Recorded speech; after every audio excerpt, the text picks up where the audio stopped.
Alright, I'm back on Israel and apartheid, and this is the part of whether or not it's applicable to apply the definition of apartheid state to Israel. So, I have a lot of I have a UN report article that I could just read. I don't know if I could read all of this because this is becoming to invoke the same general idea, and there's a lot to cover that I just can't keep focusing on each reductionist aspect of this situation. I just got to jump into it after a certain point. Okay, so UN related reports. 2007 report of UN Special Report. In a 2007 report, UN Special Reporter for Palestine John Rugard wrote, elements of the Israel occupation constitute forms of colonialism and of apartheid, which are contrary to international law, and suggested that the legal consequences of prolonged occupation with features of colonialism and apartheid to be put to the International Court of Justice. In 2014 report of UN Special Reporter. In 2014, United Nations Special Reporter Richard R. Falk used the term in his report of the Special Reporter on the situation of human rights in the Palestinian territories occupied since 1967.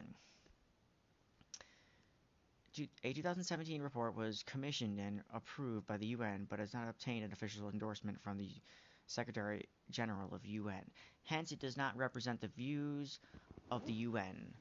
Author Seda Sadine Adem discusses the issue of apartheid on its own merits in light of the Rome Statute and the Apartheid Convention, while acknowledging the ideology of the talking precaution to avoid during the discrete cases in apartheid South Africa as a yardstick to qualify conduct as amounting to a crime of apartheid, end quote. Referring the reader to pages 14 to 17 of the 2017 report. At the time of publication, Rima Khalif, then UN Under Secretary General and USCWA Executive Secretary, said the report clearly and frankly concludes that Israel is a racist state that has established an apartheid system that persecutes the Palestinian people. The ESCWA comprises 18 Arab countries. So this is obviously, we can't always be reductionist and say, well, it was in the hands of this person last. So it is being fair that it's talking about Israel specifically as the responsibility of who or how to maintain it and how to maintain not destroying its, well, I wouldn't even consider it a neighbor, but anyways. 2022 report of UN Special Reporter. On 21 of March 2022, Michael Link, the UN Special Reporter for Human Rights in the occupied Palestinian territories, submitted a report to the UN Human Rights Council stating that Israel's control over the West Bank and Gaza Strip amounted to apartheid and internationalized regime of systemic racial oppression and discrimination, end quote. The Israel Foreign Ministry and other Israel and Jewish organizations called Link hostile to Israel in the report baseless. In January, Foreign Minister Yair Lapid warned that 2022 would see intense efforts to call Israel policy apartheid. So again, this is probably just feeling the pressure of, honestly, no, I won't get into that yet. Where was I? Okay, 2002 Special Israel Practices. The report of the Special Committee to investigate Israel practices affecting the human rights of the Palestinian people was published on 2015 July 2022 following its annual mission to Amman, Jordan from 4th to 7th July 2022. The Special Committee stated, quote, by design, Israel's 55-year occupation of Palestine has been used as a vehicle to serve and protect the interest of Jewish state and its Jewish people, while subjugating Palestinians, and many stakeholders consider that this practice amounts to apartheid. End quote. 2022 report of the UN Special Reporter on October 18, 2022, the United States Special Reporter on occupied Palestinian territories recommended in a report that UN members status developed a plan to end the Israel settler colonial occupation and apartheid regime, and concluded the violations described in the present report expose the nature of Israel occupation, that of an internationally acquisitive, segregationist, and repressive regime designed to prevent the realization of a Palestinian people's right to self-determination. Reports by NGOs. 2009 legal study of the South African Human Sciences Research Council. All right. So, as I said, guys, I'm gonna have to jump in a little bit. I'm sorry. I'm gonna have to skip to the element of this situation, the government of Palestine, Hamas. Unfortunately, terrorist government.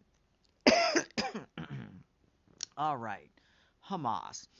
Militant Palestinian nationalist and Islamic movement in the West Bank and Gaza Strip that is dedicated to the establishment of an independent Islamic state in historical Palestine. Okay, so mind you that this does not represent all of Palestinian people, and Hamas is not a revolutionary act for good. I think even without the state of Israel, Hamas would still be doing its radicalized thing, but for a different reason and a different way. At least that's my opinion. I don't think it has to do with being inherently evil or anything like that. It's just I just don't think you could just suddenly stop Hamas, break them up, change their attitudes just with a snap. Even if Israel vanished or was toppled in some way, even if they woke up one day and they were gone and they were like, what's going on here? All right. At this point, it has nothing to do with. All right. It wouldn't have anything to do with Israel at that point, as they are behaviorally formed in this way. All right.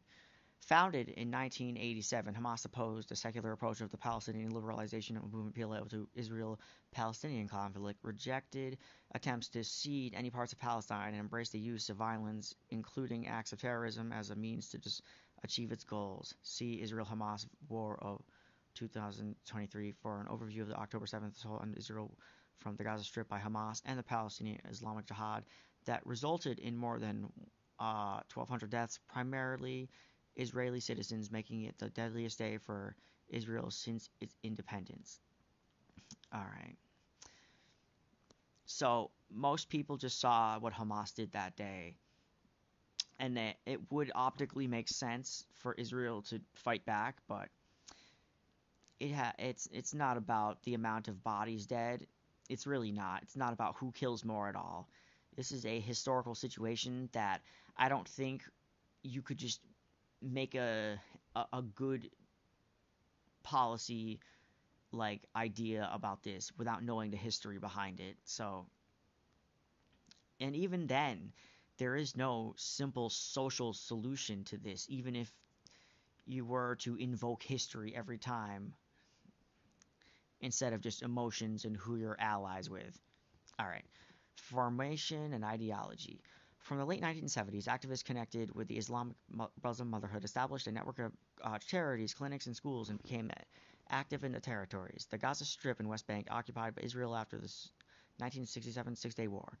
In Gaza, they were active in many mosques, while their activities in the West Bank generally were limited to the universities. The Muslim Brotherhood's activities in these areas were generally non-violent, but a number of small groups in the occupied territories began to call for jihad, or holy war, against Israel. In December 1987, at the beginning of the Palestinian Intifada, Arabic Intifada shaking off uprising against Israel occupation, Hamas, which also is an Arabic word meaning zeal, which established by members of the Muslim Brotherhood and religious factors of the PLO, and a new organization quickly acquired a broad following.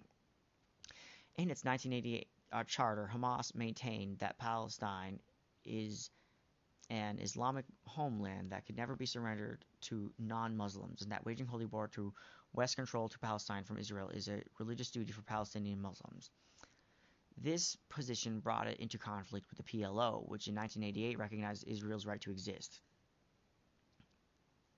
So the PLO was meant to help Palestine, but I think in the face of how terroristic the government became, the PLO had to appeal to the government, but they couldn't appeal to terrorists. So it just became this optical situation where the government is always representative of its people, and so the terrorists are representative of Palestine in the minds of normies and people that don't understand the essentialization of a people by whatever means of bigotry or associations that they are connected with. So that's when the PLO, I guess, saw Israel as less irrational, maybe. Maybe that's why they started seeing Israel's right to exist. Okay. Hamas soon began to act independently of other Palestinian organizations, generating an animosity between the group and its secular nationalist counterparts. An increasingly violent Hamas attack on civilian... Oh, what the fuck? Okay, sorry about that. You saw that, right? Okay. Increasingly violent Hamas attacks on civilian and military targets. Why does it keep doing that?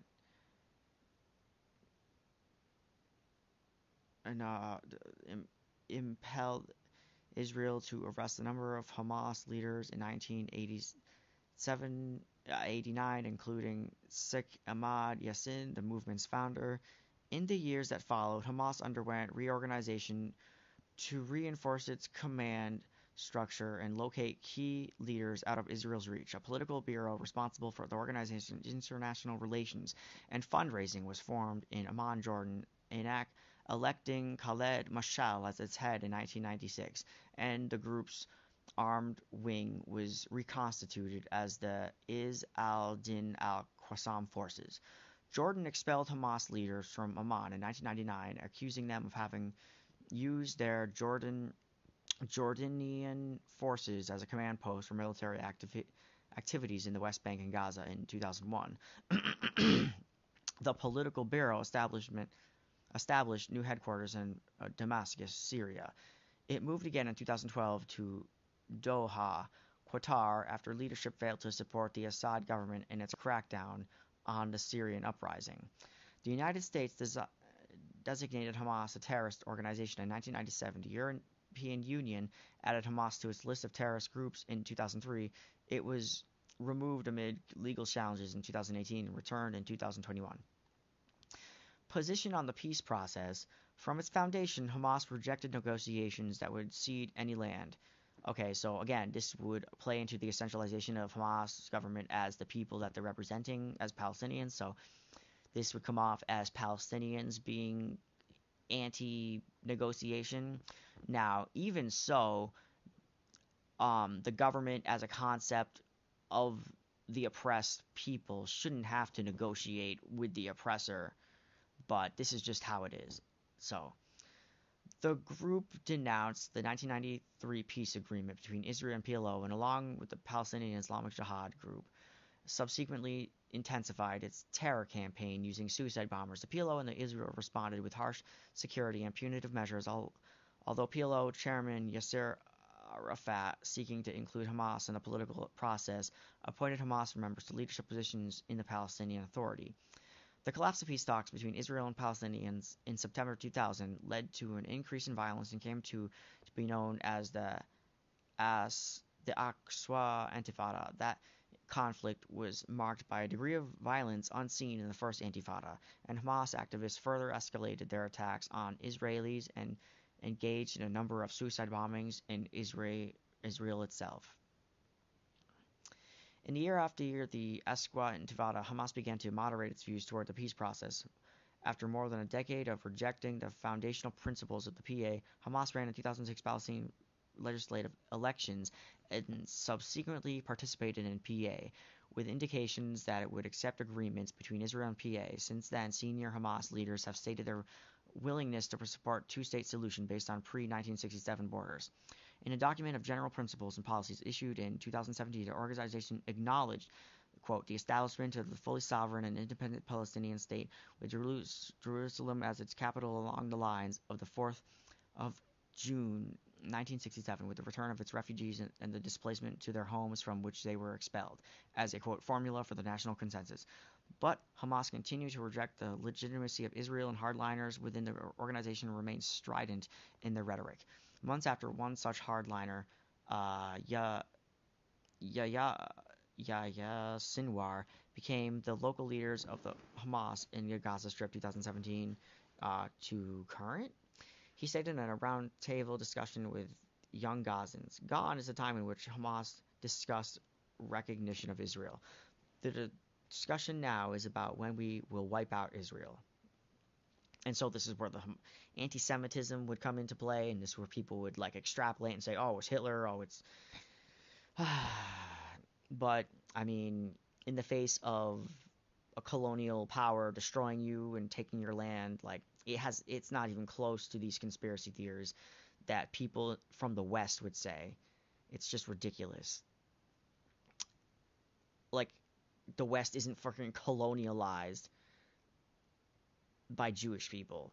And I would argue, again, I already went into this, but I don't even think it's colonialized by Jews. It's colonialized by the concept of whoever owns Israel and the Zionist icon.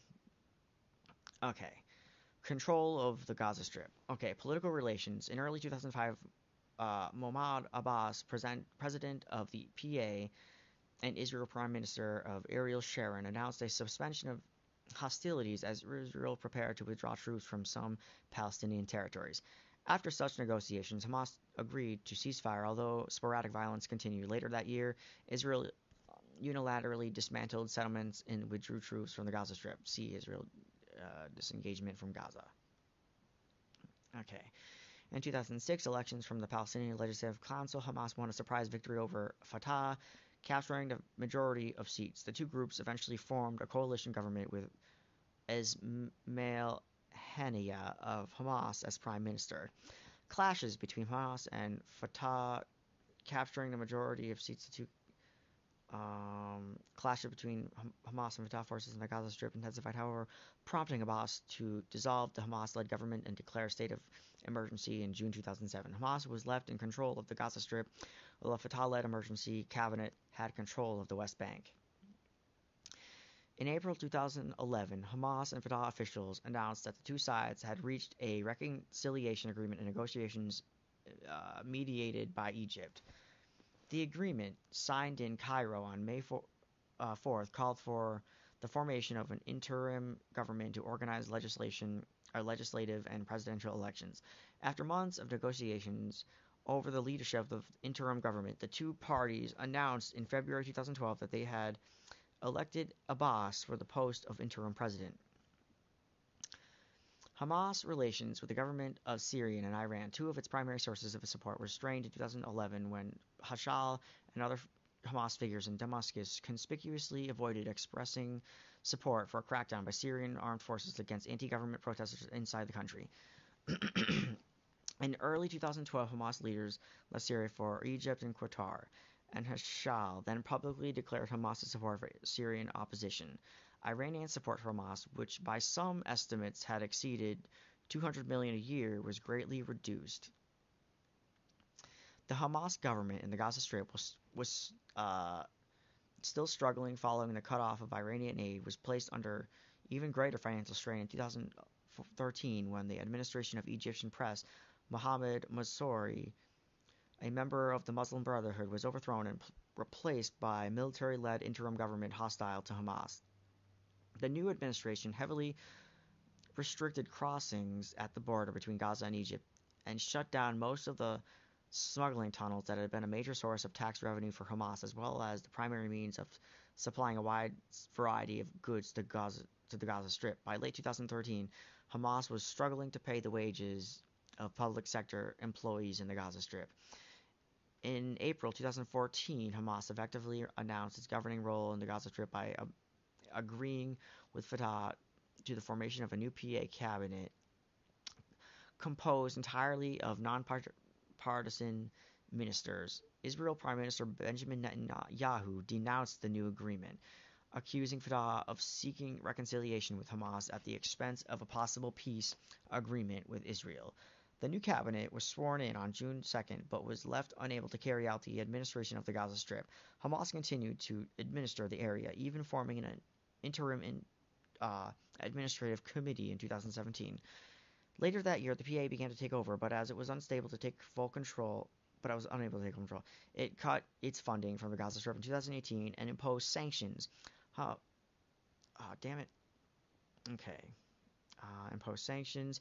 Hamas sought to alleviate the blow through taxation, but the move to tax the already poverty-stricken population was unpopular and led to frequent protests. Funding from Qatar and easing some of the blockade of restrictions by Israel brought some relief to the Gaza Strip.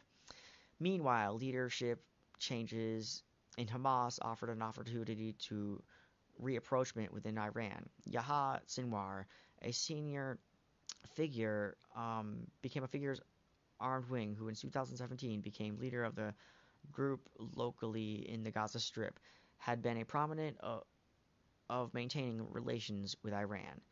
Hainia, who replaced Mashal as head of the political bureau that same year, repaired diplomatic relations and began making notable appearances in Iran, including at the funeral of Qasem Soleimani in 2020 and the inauguration of Iran's press Abraham Raisi in 2021. Conflict with Israel. After Hamas took control of the Gaza Strip in 2007, Israel declared the Gaza Strip under Hamas a hostile entity and approved a series of sanctions that include power cuts, heavy restricted imports, and border closures. Okay, so this is what we're actually seeing now. We've seen in 2023 them cut access to power and food and water, so this is just a cycle that keeps on happening, I guess.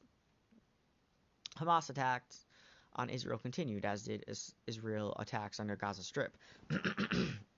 After months of negotiations, in June 2008, Israel and Hamas agreed to implement a truce scheduled to last 6 months. However, the truce was threatened shortly thereafter as each accused the other of violations, which escalated in the last months of the agreement.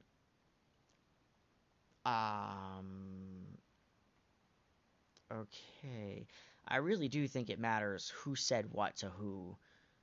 Like, if there was, like, a baseless claim that Israel claimed Hamas to do, and then Hamas makes a baseless claim, that would kind of suck, because Hamas has no reason to also lie if they're just doing everything by the books here with the treaty.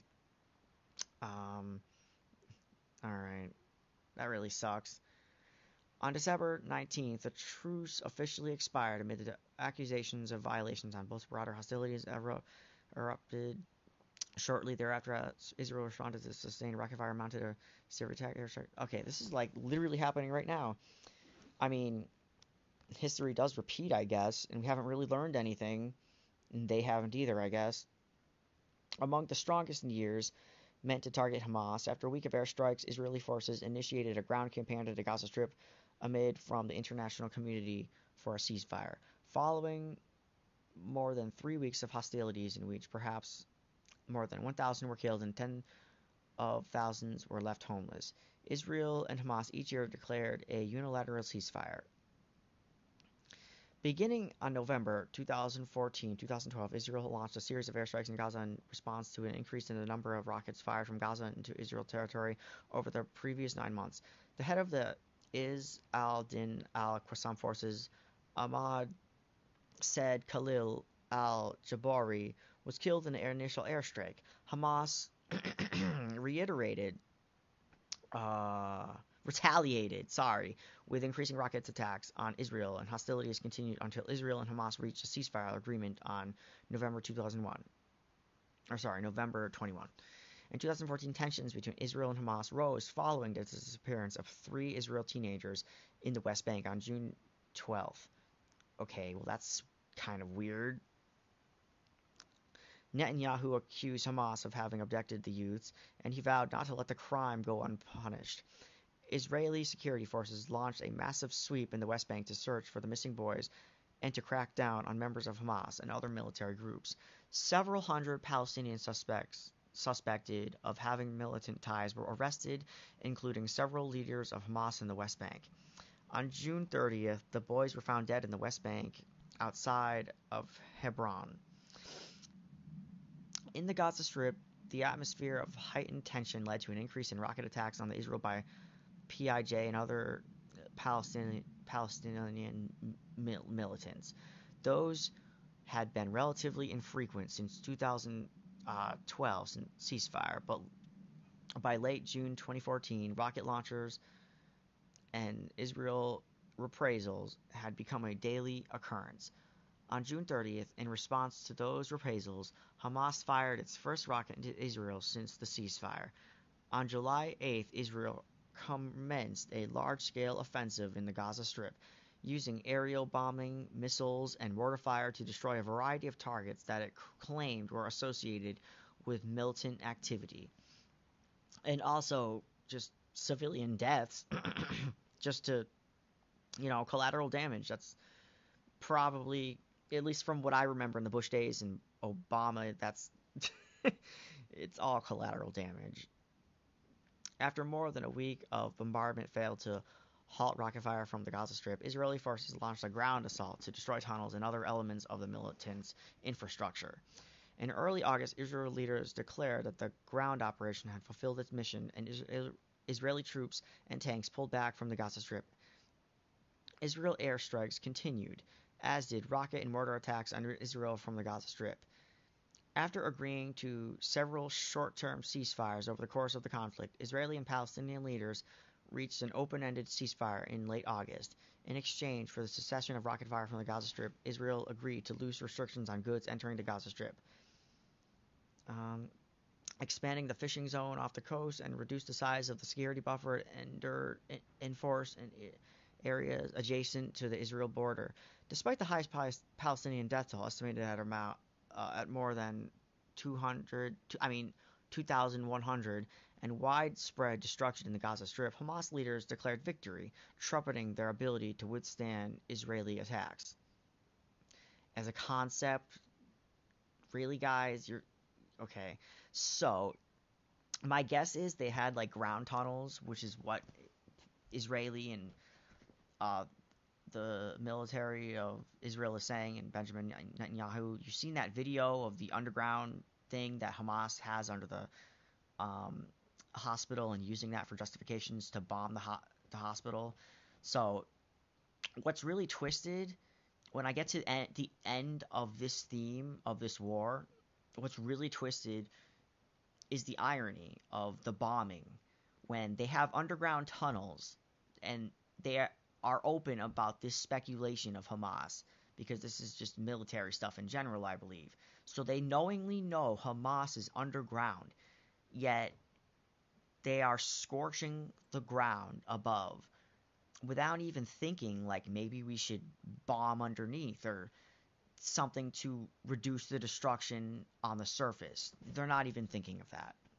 Anyways. Okay. A series of border protests in Gaza in 2018 in which demonstrators attempted to cross the border into Israel and sent incendiary kites and balloons into Israel was met with violent and response by Israel. The situation reached a peak on May 14th when about 40,000 people participated in the protest. Many of the protesters attempted to cross the border at once, and the Israel soldiers opened fire, killing about 60 people and wounding some 2,700 others. The violence continued to escalate, leading to Israel airstrikes and Hamas rocket fire into Israel. The fighting lasted several months and ended with a truce in November. Discussions for maintaining peace remained ongoing in the following years, even declaring periods of escalations, and led to occasional easing of restrictions on the Gaza Strip. Okay, so when they say truce, the language that I'm hearing today is humanitarian pause, which is the opposite from a ceasefire. Ceasefire is literally like it's permanent for the most part, whereas a humanitarian pause, which is twisted and fucked up with irony that it's called humanitarian, And humanitarian pause is just like we stop for like maybe a few days. And it's really like beating up the word humanity or humanitarian, which honestly you're wasting that term when you're only gonna go back to the violence in like a couple of fucking seconds. All right. In May 2021, tensions in Jerusalem boiled over and led to the greatest escalation of violence since 2014. After clashes between Israeli police and Palestinian protesters left hundreds of injured, Hamas launched rockets into Jerusalem and southern and central Israel, prompting airstrikes from Israel in response. After 11 days of fighting, Hamas and Israel reached a ceasefire. In 2021, as Israel conducted incursion in the West Bank and the Gaza Strip to target militants, Hamas refrained from escalating confrontations in and around the Gaza Strip. Many observers, including members of Israel Defense Establishment, believed Hamas was focused on governing the Gaza Strip and was unprepared for a major confrontation. But on October 7th, 2023, Hamas launched a coordinated land, sea, and air assault that took Israel by surprise. At least 1,200 Israelis were killed in the attack, the deadliest day for Israel since its independence, and about 400 others were taken hostage. All right. I believe that gets us into the current situation. All right. So we see that this has, as I read, history is repeating itself a little bit. And so this year, it's again the same, rinse and repeat. Hamas does a thing, you destroy the surface, peace for a little bit, because Hamas doesn't do anything. Tanks roll out, they go back home. Hamas does the thing again, destroy the surface while Hamas hides underground and you destroy citizens. Again, all right?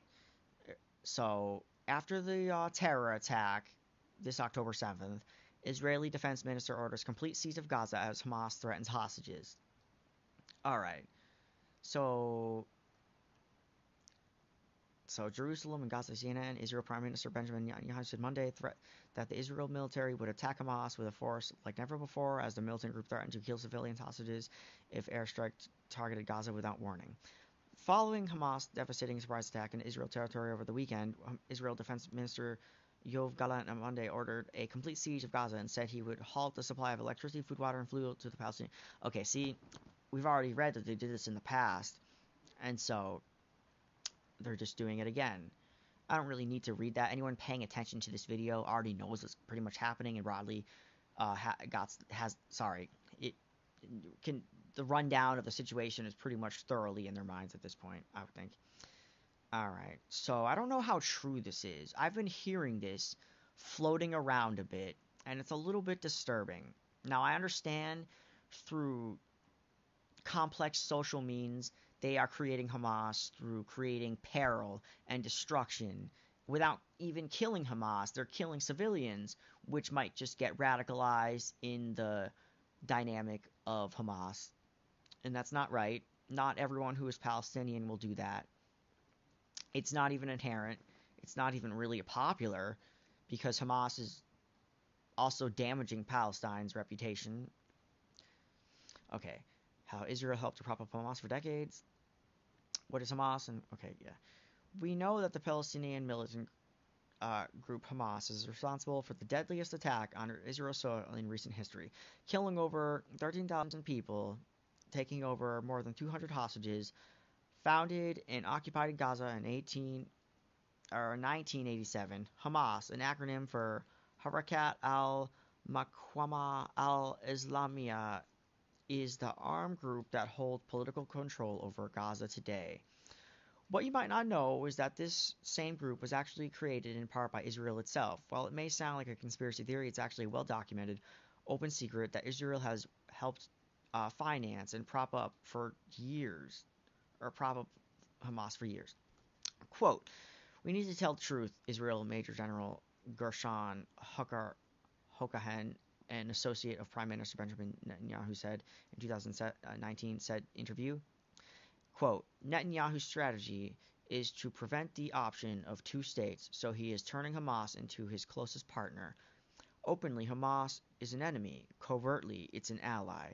So this is an optics game, I guess, essentially. It's not that you're actually shaking hands literally. It's that it makes the Palestinians look bad. It's an optics. Again, it's really just a petty scenario. It's not even like actually funding Hamas. Again, I could be wrong. I do think it's as simple as you create and leave the issue to keep happening to get something you want across. Okay. Understanding Israel's strategy in doing so can help us read through the lines of Israeli government's rhetoric on Hamas barbarism. It also helps illuminate Netanyahu's vision for the region and his ultimate endgame. Israeli strategy of divide and conquer. Quote, Hamas, to my great regret, is Israel's creation. So says Avner Cohen, Israel's head of religious affairs in Gaza at the times of Hamas's emergence in 2009 Wall Street Journal article called, quote, How Israel Helped to Spawn Hamas. Hamas was born during the first Intifada when Palestinians rose up against their occupiers beginning in 1987. The group was founded by Sheikh Ahmad Yassin, a near-blind quadriplegic refugee who grew up in a Gaza refugee camp. There, Yassin helped from a Palestinian branch of the Muslim Brotherhood, the infamous and influential movement founded in Egypt that espoused a political Islam, sometimes called Islamism. He established this Gaza-based group, Majama al-Islamiyah, a precursor to Hamas in 1973, as a Muslim charity that sets up a university, library, mosque, and schools. Yassin, his fledgling movement, found on unexpectedly ally in Israel authorities. Gaza's new rulers loosened provision restrictions on activists promoting political Islam.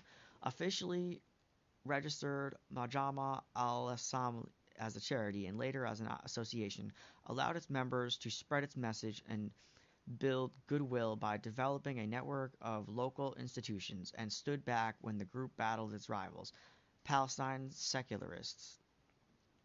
Anyone who wants to thwart the establishment of a Palestinian state has to support bolstering Hamas and transferring money to Hamas. This is part of our strategy to isolate the Palestinians in Gaza from the Palestinians in the West Bank. Who the hell is saying this? What? Okay. I'm just going to believe that for now. After Israel invaded they captured the Gaza Strip from Egypt in 1960, Israel's government had been eager to weaken the leading Palestinian political force. At the time, that was the secularist nationalist Palestinian Liberalization Organization, PLO, and its leading figure, Yasser Arafat of the Fatah party. Israeli predictably went after PLO members, many of whom were violently anti-Israel. Meanwhile, honoring the tried and true colonial strategy of divide and rule, Israel also began enabling Yassin's Nascent group in the late 70s. This religious political movement at the time was on the fringes of Palestinian politics, but with funding from Israel, its influence grew and it eventually morphed into Hamas as we know it today. It's a classic case of blowback. Quote, Israel's experience echoes that of the U.S., which during the Cold War looked to Islamists as a useful ally against communism, end quote. The Wall Street Journal wrote nearly 15 years ago, and goes on to say, anti-Soviet forces backed by America after Moscow 1979 invasion of Afghanistan later mutated into Al-Qaeda. Yes, true. As we saw in Inventing the Enemy, they needed a new enemy after the fall of the Nazis and the Soviet Union collapsed, and so yeah, Osama bin Laden was there. I think Gaddafi, I think he was also one of those people we associated and allowed to happen. But yeah, that's off topic. I do find this war on terror aspect where we prop up somebody to keep the war going that we want to be a part of, to keep destroying the majority population that we're against. You know, it's very disturbing. Okay. Indeed, by the 1990s, the PLO had begun working towards a two-state compromise, and Hamas in Gaza had clearly become a powerful anti-Israeli militant force that had earned significant support from the Palestinian people. Israel began trying to crack down on the monster it helped create, but it was too late. Keeping Hamas alive and a two-state solution dead. For decades, Israel has hammered Hamas in Gaza. Regular airstrike campaigns, targeted assassinations, a decades-long blockade. Okay, well, they're terrorists, so aside from killing civilians, I'm not saying it's justified. You should be going underground and destroying them, not on the surface. Again, this is just, it makes sense to destroy terrorists as a concept. Okay, with its efforts often backfiring by strengthening support for the group. But even more sinister is the way that Israel authorities have, to this day, continued to deliberately enable Hamas. After Hamas's recent attack on Israel, Netanyahu vowed that every member of the group is a dead man. Yet Netanyahu has also strategically facilitated millions in funding to Hamas. But what? Whoa. By allowing Qatar to give cash subsidies to Gaza, cash we know would flow undetectable to Hamas leadership. Okay, but they probably don't expect Hamas to keep destroying Israel by doing this. But again, that would be the excuse that Netanyahu would be. It was meant for good, not meant for terrorism. I can see that being the excuse. Anyways, since 2009, Netanyahu's political strategy has revolved around keeping Hamas alive and kicking, even if it hurts to his own people. While Israel and Netanyahu give lip service on the international stage to seeking the two-state solution, Hamas provides a convenient excuse to avoid pursuing one. This reality is neither a conspiracy theory nor is it a politically well hidden. In fact, Netanyahu and several Israeli officers have spoken of it openly. Quote, Netanyahu's strategy is to prevent the option of two states. So he is turning Hamas into his closest partner. Openly, Hamas is an enemy. Covertly, it's an ally. I still don't think Netanyahu really wants terrorism, but I could still be in denial of this. Again, I know at this point, which we will get to, he simply just wants to destroy the Palestinian people, but I still don't think he would expect. I do think there's some deniability here that you could just say he funded that for good and not to be a terrorist. But I mean, Netanyahu knows what they are, how they've acted, so it would be stupid of him to even think, oh, maybe it'll be different this time. Okay. In 2019, Likud party meeting, Netanyahu gloated to his compatriots, quote, anyone who wants to thwart the establishment of the Palestinian state has to support bolstering Hamas and transferring money to Hamas. This is part of our strategy, to isolate the Palestinians in Gaza. Okay. And an Israel Minister of Intelligence published by a 972 plus magazine on October 30th makes it even more explicit. In it, officials refer to the option of the Palestinian Authority taking control of Gaza as the worst possible outcome because it would remove, quote, one of the control obstacles preventing the establishment of a Palestinian state. Indeed, Netanyahu has been intent on keeping the Palestinians divided under two ruling groups, the diplomatically successful Palestinian Authority in the West Bank and the militant Hamas in the Gaza. The Palestinian Authority, led by the vestiges of the PLO, was created as an interim self-governing body meant to pave the way for an independent Palestinian state. But that has not happened. So long as there are two groups are divided, Israel has cover to avoid negotiating with Palestinian Authority on the groups that the group doesn't represent all Palestinians. Hamas has become a convenient foe for Israel. In contrast with the diplomatic success of the Palestinian Authority, in 2015 interview, Israeli Finance Minister Bezalel Smotrich explained that Hamas's militancy and therefore its illegitimacy on the world stage was a boon for his government's political strategy. Quote, the Palestinian Authority is a burden and Hamas is an asset, Smotrich said. Quote, it's a terrorist organization. No one will recognize it. No one will give it status at the International Criminal Court. No one will let it put forth a resolution at the UN Security Council, end quote. I mean, it just makes sense they wouldn't. I mean, come on. Anyways, meanwhile, many Israeli citizens have grown enraged by how Netanyahu's machinations to put them all at risk, killing more than 1,300 of their countrymen. A recent column in Haaretz, one of Israel's biggest newspapers, takes the prime minister to task for his destructive, warped political doctrine that held that strengthening Hamas at the expense of the PA would be good for Israel. End quote. Another recent Haaretz column describes how the Netanyahu-Hamas alliance in the October 7th pogrom helps the Israel prime minister preserve his own rule. End quote.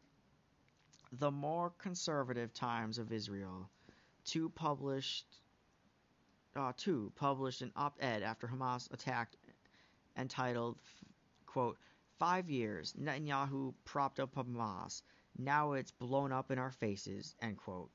Meanwhile, as former IDF member Benzi Sanders explains, Netanyahu's new bombing campaign and expanding ground offensive will only continue to strengthen and perpetuate Hamas and stab off a just resolution to this crisis. That's really fucked up. Alright, so once Gaza and the Palestinians are destroyed and Hamas goes underground again and they transform into a different terrorist organization, I wonder what it's confusing what the times will be once that genocide has passed, but the terrorists still exist. Will it just be known as one of the biggest failures ever? You destroy a whole people, but the thing you tried to kill them for is still there. This is sick. Alright. I'll see you in the next one, guys.